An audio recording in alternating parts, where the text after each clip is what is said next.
Hello and welcome to this video by the Eastern Alliance for Greenhouse Action. My name is Adam Sholikoff and I've been the project manager of the Resilient Emergency Relief Centre during the 2020-21 financial year.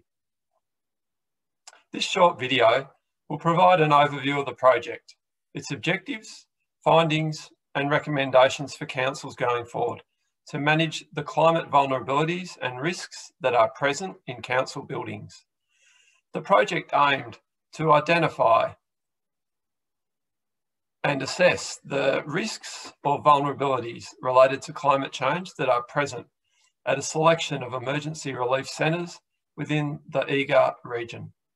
It aimed to identify which components of the buildings are vulnerable, what can be done to manage these risks, and to prioritise key buildings for targeted upgrades to improve their climate change resilience. It also aimed to improve council's capacity to adapt to climate change and to share learnings and findings with others. Under the Local Government Act 2020 and the Climate Change Act 2017, councils have a duty of care to manage foreseeable risks. The Victorian Government's legal review of the obligations of councils identified that failure to act on known risks may leave councils open to claims of negligence. So EAGA has collaborated through some workshops initially and then face-to-face with sustainability, asset and emergency management team staff from its 8 member councils. And that was to identify between 2 and 4 buildings per council that could be assessed in the project, or 23 buildings in total. And these were assessed using a building vulnerability assessment framework that was developed by Arup Consultants in 2012 for the City of Whitehorse.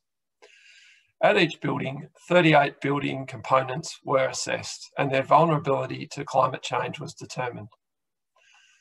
The main elements of climate change that affect buildings include hotter temperatures, stronger predicted winds, heavier extreme rain events, also lower average rainfall, and higher likelihood of wildfires and heat waves.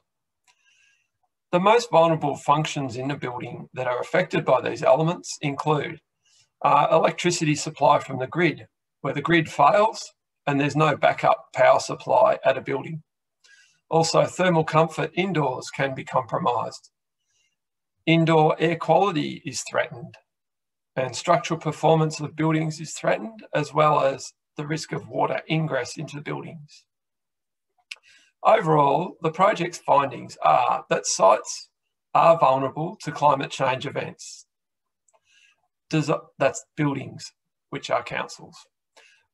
Buildings are designed, constructed and managed at a standard that still provides significant opportunity for improvement to provide safe and effective service continuity, both in their primary use and in the building's emergency relief centre uses.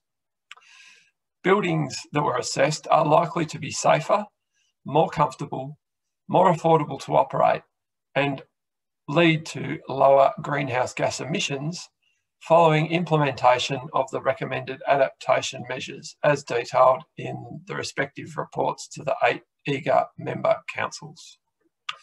So most buildings were not designed to operate as ERCs, nor were they designed to provide their primary functions and services in the changed climate that we are experiencing now and are likely to experience in the future.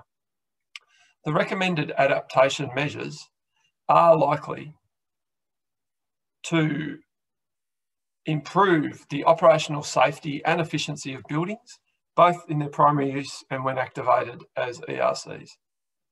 So in addition to the proposed adaptation measures, a range of short, medium and long-term actions, both strategic and operational, are recommended, and these appear in the executive summaries, again, of the reports which have been provided to the 8 EAGA member councils.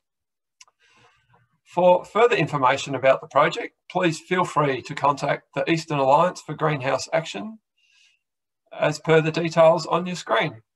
Thank you.